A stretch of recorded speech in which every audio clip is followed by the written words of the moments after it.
Olá, eu sou Débora Patrocínio, professora da classe Lidere 2 da Primeira Igreja Batista em Figueira.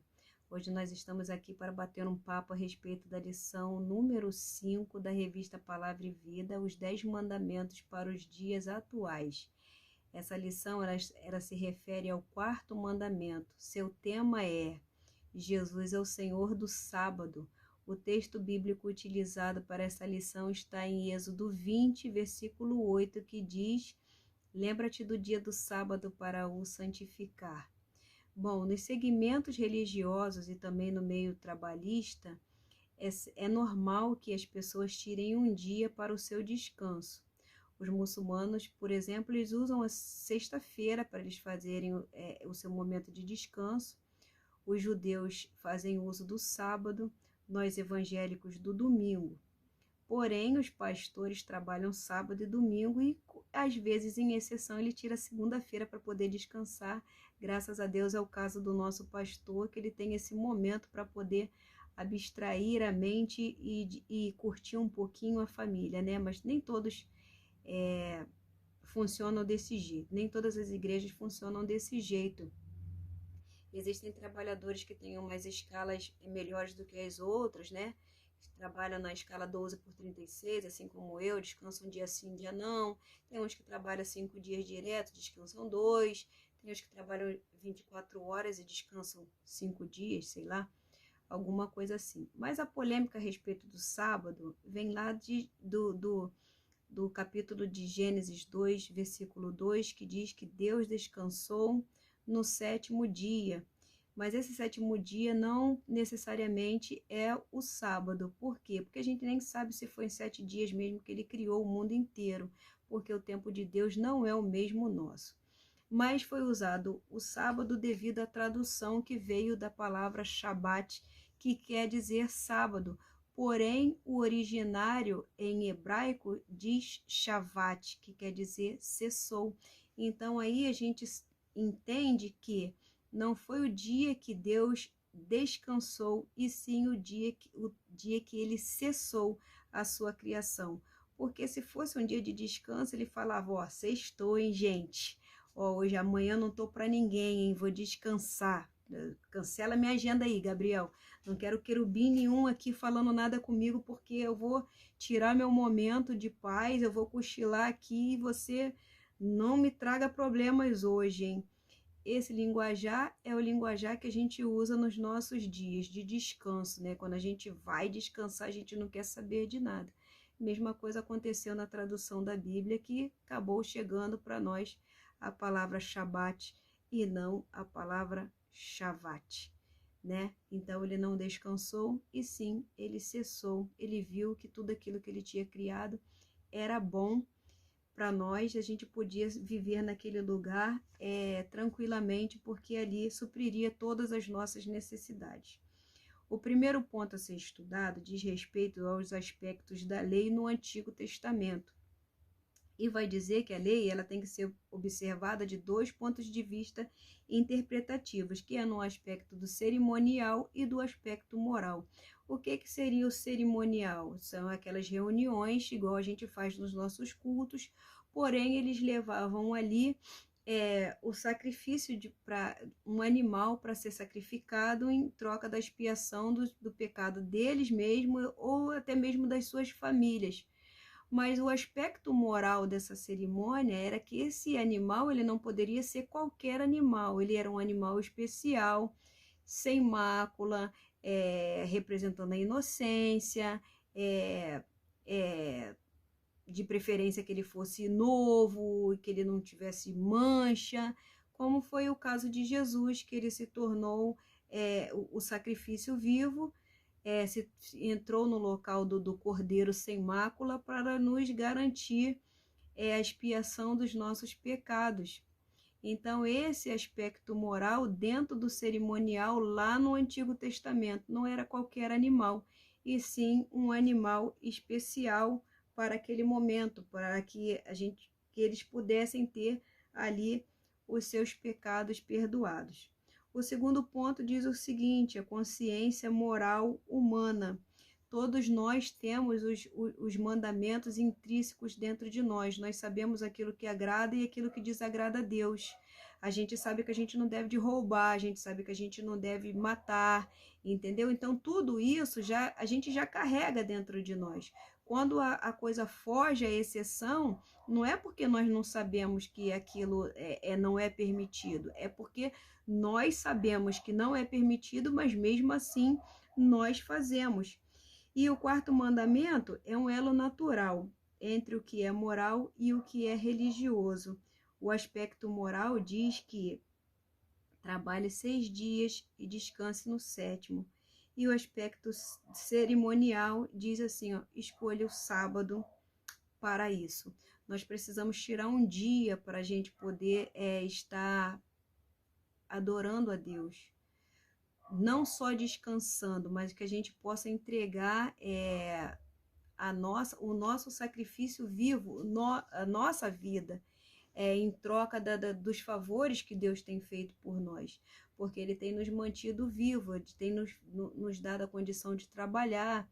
Às vezes as pessoas não trabalham de uma forma formal, né? Que tem aqueles direitos garantidos, ele trabalha informalmente. E às vezes quando a pessoa trabalha de uma forma informal, ele quer trabalhar, por quê? Porque ele está ganhando o sustento da família dele e às vezes ele esquece que ele precisa dar uma parada, porque ele não é máquina para trabalhar constantemente, e até as máquinas que trabalham direto, tem uma hora que ela dá uma pane, porque você precisa parar um momento para fazer a manutenção, senão ela vai lá e ela dá a pane e ela para. Nós, seres humanos, somos a mesma coisa. Se a gente trabalhar direto, a gente acaba adoecendo. Então, tem que ter um dia que a gente tem que tirar para a gente descansar. Mas nesse dia de descanso, nesse dia de pausa, nesse dia de repouso, é o dia que a gente dedica ao Senhor para agradecer a Ele pelo sustento, agradecer a Ele pela vida, agradecer a Ele porque Ele tem sido misericordioso para conosco, porque a palavra de Deus diz que é por conta das misericórdias de Deus que nós não somos consumidos. E parece que as pessoas hoje, elas têm tantas atividades, elas fazem uso de tantas informações, que parece que 24 horas no dia para elas já não é mais suficiente. Quem dera se eu pudesse ter 36, eu ia fazer tanta coisa, né? Mas aí, se tivesse 36 horas o meu dia, eu ia querer 48, com certeza. Terceiro ponto, vendo o mal onde não existe. Diz aqui, ó, por que os cristãos não guardam mais o sábado? Quando essa cerimônia foi extinta? Por que a gente não faz mais isso, hein? Diz assim, ó, compreendemos que o dia das cerimônias não seriam mais necessárias. Como no caso da Páscoa, a gente não entende mais como judeus que a Páscoa para a gente não tem mais aquele significado. A Páscoa para nós agora é a ressurreição de Cristo. Então a gente não tem mais isso. Mas por que a gente não guarda mais o sábado? Jesus foi muito criticado quando ele estava vivo. Por quê? Porque Jesus, ele entendia que a gente trabalha todos os dias e o sábado também era o dia do trabalho. Então ele realizou alguns milagres no dia do sábado e as pessoas ficaram, mas como assim, gente? Trabalhando no sábado? Não pode, que isso? Então, assim, qual é o ensino de Jesus para os dias atuais? Jesus foi muito perseguido pelos judeus exatamente por causa da cerimônia do sábado. O Filho de Deus nos esclarece que o sábado do quarto mandamento foi feito por causa do homem e não o homem por causa do sábado. Então, esse sábado ele foi feito para que nós descansássemos e não o contrário, entendeu? Então, é isso. Jesus, o sábado foi feito por causa do homem e não o homem foi feito por conta do sábado. Isso quer dizer que o seu dia de descanso pode ser qualquer dia da semana. Qualquer dia da semana pode ser o seu sábado, né? Esse dia da sua parada pode ser qualquer dia da semana. O quarto ponto diz assim, a igreja e o dia do descanso, que é o Shabat. No início da caminhada da igreja primitiva, alguns irmãos ainda sacrificavam animais e iam ao templo de Jerusalém. As cerimônias deixaram de existir por causa de dois fatores importantíssimos: a ressurreição de Jesus e o derramar do Espírito Santo no Pentecoste. Haha! Então, qual seria o nosso Shabat, que é o dia do descanso? Bom, Jesus tinha sido crucificado e os discípulos estavam reunidos, eles estavam temerosos, eles estavam com medo do que ia acontecer com eles, se eles iam ser mortos ou se eles iam ser perseguidos, qual a sentença que ia ser para cada um deles. E em meio a esse turbilhão de informação e de dúvidas, Jesus surge ressurreto e se põe entre eles dizendo: Pai seja convosco. O evangelista João detalha que o dia que isso aconteceu foi no primeiro dia da semana, então foi no domingo. Então, por isso, nosso Shabat é no domingo. E quanto à festa de Pentecoste, agora eu vou ler, tá? Porque é muita informação. Quanto ao Pentecoste, dia da festa da colheita judaica, era calculada da seguinte forma: seriam 7 sábados, vezes 7 semanas após a Páscoa, o que resultaria em 49 dias, faltaria um dia para o total de 50. O termo penta é um designativo de 5 ou 50. Então, qual o dia após o sábado? Haha, claro!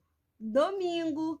Então, esse é o nosso dia, por isso a gente tira esse dia para a gente poder estar consagrando as nossas vidas ao Senhor, rendendo graças e glória a Ele, porque Ele é merecedor de ter esse reconhecimento pelo menos um dia da semana nas nossas vidas, né? Se é que a gente não faz isso todo dia, pelo menos vamos fazer no domingo, né, irmãos? Pelo amor de Deus, né? Existem, infelizmente, muitos cristãos que não estão mais dedicando um dia ao Senhor.